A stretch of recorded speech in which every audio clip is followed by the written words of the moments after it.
Everything seems good. Hello, ladies and gentlemen, 'tis I, Michael A. Grimm, aka the Multi-Voice. I have many voices, but one opinion. And as you can see, I'm wearing my Doctor Who outfit. And, the reason why, here's one thing I was gonna tell you. Um, Back then I did talk about some of my projects during my early years when I got myself into that whole Doctor Who craze. And, BBC did had a lot of scripts of canceled projects of Doctor Who episodes that should have been made but got canceled. And you thought every YouTuber had a project going but all of a sudden got canceled, right? Well, even even YouTubers who creates their own Doctor Who audio, they even had their own canceled. And ladies and gentlemen, I was I was one of those guys who was working on my first Doctor Who before I did the Frankenstein Immortality, and the idea come from it was I was watching the clip scenes from Lego Dimension. I see the Doctor Who from Lego Dimension, and of course the Wizard of Oz. And then I thought to myself, what if there was an episode of Doctor Who where the Doctor entered the land of Oz? Might be a pretty interesting concept right there. And now, when I kept thinking about Doctor Who, and the Wizard of Oz, I didn't want to take anything from the movie of the Wizard of Oz. I want to take it more from this book, the original L. Frank Baum book of the Wizard of Oz, because there was more into the book than what the movie had made. I mean, there were a lot of backstories about the Scarecrow and the Tin Man, and it was obvious the Cowardly Lion, he was a coward because he was born that way. So, and how the story would go, I mean, a lot of people say it was impossible to have the Doctor in the land of Oz, and how can you make it possible? I kept trying to explain. I mean, when I was in the first group, they liked the idea, but when I was in the second group, they didn't listen to me. And I said I was going to make it more Whovian, but they didn't listen. But how the story goes would have been more like this. Like, for instance, one thing I thought would be really surprising, that the Wicked Witch of the East that Dorothy accidentally killed by dropping her house on top of her, and the Wicked Witch of the West, they turn out to be Carrionites. You know, from the Shakespeare's Code. I mean, they only used them in one episode, and I thought they deserved to return, but as Wicked Witches in the land of Oz. But of course, also, the Wicked Witch of the South, Glinda, from the book, not the movie, and of course, Lucasia, the Witch of the North, who is a Munchkin witch in the book. I mean, I didn't want to make them to become Carrionites, but make it become the Sisterhood of Karn. I thought it'd be pretty interesting. In the land of Oz, two of the evil wicked witches are Carrionites, while two of the good witches are the Sisterhood of Karn. Now, I wasn't planning to be the Doctor in that story. No. I wanted to have one of my friends become the Doctor in this story. And the one that I wanted to be the Doctor in the story was none other than my old friend, Robin J. Hopwin. I wanted him to be the Doctor, which he was known as the Ginger Doctor. And I thought it would be pretty cool that he gets involved in the Land of Oz. And also, the biggest twist of all, that the wizard himself turns out to be the author of the book, L. Frank Baum himself. I thought it'd be interesting that L. Frank Baum was picked up by the cyclone and ended up in the land of Oz and become the wizard. And of course, one thing I thought would be a good twist, that Dorothy is actually L. Frank Baum's real life niece, Dorothy Gage. Because in real life, that's what L. Frank Baum based Dorothy from. His niece, which her name is Dorothy. Of course, sadly, she passed away in her early years. And of course, one thing I thought would be a good twist, that one of the Sisterhood of Karn, Glinda, who is the Witch of the South, looks remarkably like his wife, Maud Gage Baum, L. Frank Baum's wife. And that was the biggest premise I was planning throughout the whole series. I mean, I take more from the book and have a little Whovian twist to it. And I also heard that a lot of people said that the book itself was like 3 hours long, so I would have made it into a three-parter. And of course, there are some dark scenes in the book, but I would have lightened it. I mean, I'm really good on censoring things. I mean, like in the story, the Tin Woodsman chopped off the head of an army full of wolves. Well, in my story, he chopped off their head and they turn into rugs. And the scarecrow who grabs all the crows and twists their heads, I thought it'd be a lot more gentle that he twists their heads and they puff into a pile of feathers. That was the only thing I could think about right there.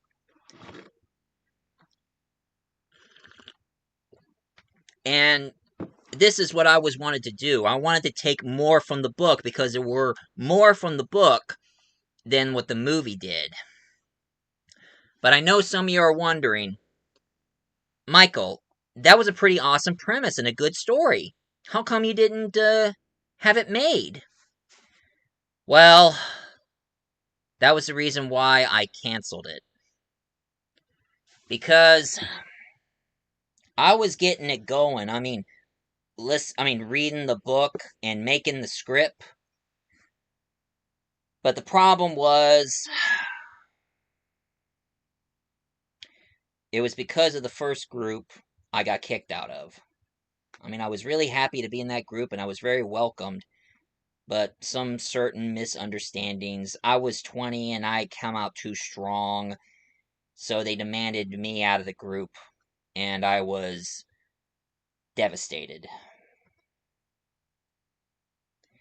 And when I went to a second group, they kept hounding me and bothering me so bad, saying, "Nope, nope, the doctor should not be in the land of Oz. Nope, forget it. Nope, it never be possible. No."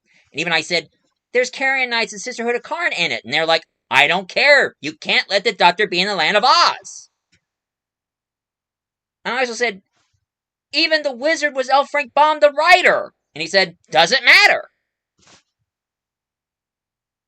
But it was one of the members in that group who always been hounding me and giving me a hard time. One of the members, not everybody. And then and when I formed my own group, I was trying to bring it back and try to pick up where I left off. And I also thought of another doctor to be the doctor in the audio. But sadly, that fella, we had a falling out. So, and of course, during the time when my Google account was getting too full, I couldn't write any more scripts or anything. I had to clean out my Google account. I deleted the scripts. So that's why I officially declared Doctor Who, the Doctor of Oz, to be canceled. But of course, much of my surprise, turns out somebody beat me to it. Because one of my friends gave me this Doctor Who, the Wonderful Doctor of Oz. But unlike in my story, in this one it involves Jodie Whittaker's doctor. One of the Tin Men is a Cyberman, and the Scarecrow is one of those scarecrows from one of the David Tennant's episode. I forgot what the lion was supposed to be. Probably one of those cat-like people, I think. And of course, as you can see, having Missy as the Wicked Witch, that was their design and was, I mean, it was their idea and not mine. So, since they made this, I didn't see the point. So, my idea of L. Frank Baum version of The Wizard of Oz and Doctor Who, it was, I was like, forget about it.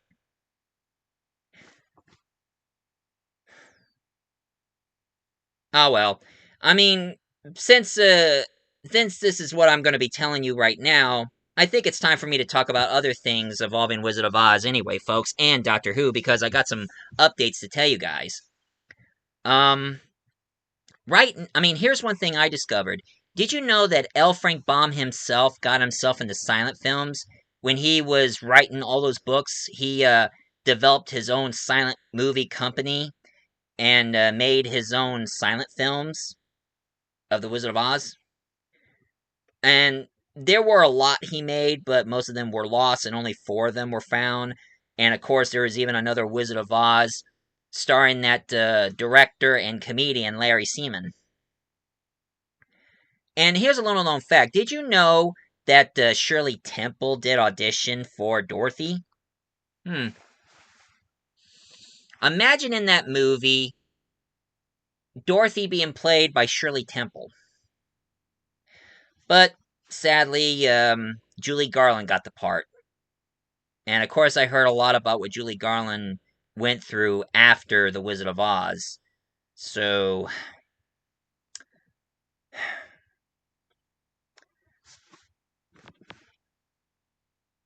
but of course, Shirley Temple, she did appeared in her own Wizard of Oz, where she did her Shirley Temple storyteller, and did The Land of Oz, where she plays a character named Tip, who turns out to be Ozma, the Queen of Oz.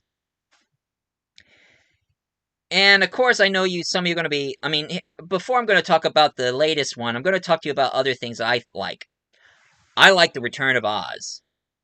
I mean, it was made in 1985, same year I was born, even though it was creepy, but hey, PG rated movies back in the 80s, they always were a little disturbing and twisted, but I love them. And of course, I love that one movie starring James Franco, Oz the Great and Powerful. It was a perfect movie, really good. And yeah, I still hate the series, the Emerald City series. I thought it was the most stupid adaptation. And I know some of you are going to be telling me about the latest movie of all, The Wicked. I know that a long time ago, they made the book of The Wicked, and then there's the Broadway musical, and I kept saying that they should do a movie adaptation, and when they finally did, I decided not to watch it. 2 words: Ariana Grande. I can't stand Ariana Grande. I just don't like her. I mean, I mean, one thing you should know about my autism, I never forget. I never forget. I never forget. So I never forget what Ariana Grande said on her Twitter account. She says she wishes that her fans should drop dead. The fans are the backbone to our popularity. Without them, we wouldn't exist. So I've been avoiding any movies or TV shows that Ariana Grande starred in. Because I just can't stand that woman. Not at all. I just can't stand her. But anyway, since I'm done talking about the Oz side, now, I still kept going on my others, ladies and gentlemen. Now, I did mention this on my Death's Head, and of course, the DC Doctor Who thing. I decided to work on my script that is loosely based from the Marvel Comics. I decided to have my Doctor meet Death's Head, and also decided to work on this one script I already did. I'm done with the script, and now I'm going to edit. So I'm waiting for my friends to do their lines for my Doctor Who Death's Head in the Crossfire. I know that Death's Head appeared in Transformers, and I just couldn't have my Doctor cross over with the Transformers because it's too much for my Doctor to handle. So that's why I'm letting Death's Head be in Mondas, the planet where the Cybermen are at, and the Daleks are invading Mondas. And another thing, since the casting call was casting for people to do the voice of do the voices of the Doctor, I was happy that I got the part of Tom Baker's Doctor. Would you like a jelly baby? They're very good. And David Tennant's Doctor. Blimey. Well, of course, well, I'm not just doing the 10th Doctor, I'm also be doing I'm gonna be doing, the 14th Doctor and the Meta-Crisis Doctor. Blimey. I'm everywhere. I don't see. And I was so determined to do, I was determined to do the voice of Tom Baker and David Tennant that I asked them, can I write a script with those two Doctor together? And I did finish the script, and I did the artwork. Now, this was my artwork I made called Doctor Who Too Evil, Too Many. Until a friend of mine, who's also doing the voice of the Dalek and Davros, he redesigned it, and I kind of like it better. Yeah, I had to admit, the second cover looks a lot better. So I thank them. And now there's another where I get to play the 14th Doctor in this. I'm still waiting for the script so I could do my part as a 14th Doctor in the Owen's Eye. Blimey. With Donna Noble. Huh. Gee. And of course, in May there is a role playing job for me to do. So I'm going to be doing some. In May it's going to be a night shift, so I'm going to be starting sleeping in the day, getting up at night, and doing my role playing job and get paid. And it's going to be. They pay me $100 a day, and it's going to be a 2-week thing. But after I'm going to get paid, I have decided to buy. I talked to these people. I talked to the guys from the group, the Doctor Who group. I asked them, can I gave them an idea. Since there are a lot of comic books, and a lot of comic books of Doctor Who, both classic and modern, that nobody had never done adaptations out of. I know that Doctor Who had did 2 of the comics. 3 actually, according to the Time Lord Victorious. So I'm planning to buy 2 omnibus and do scripts out of them. Hey. One ring to rule them all. One ring to find them. One ring to bring them all, and in the darkness binds them. Well, sadly, this ring doesn't have any power over me.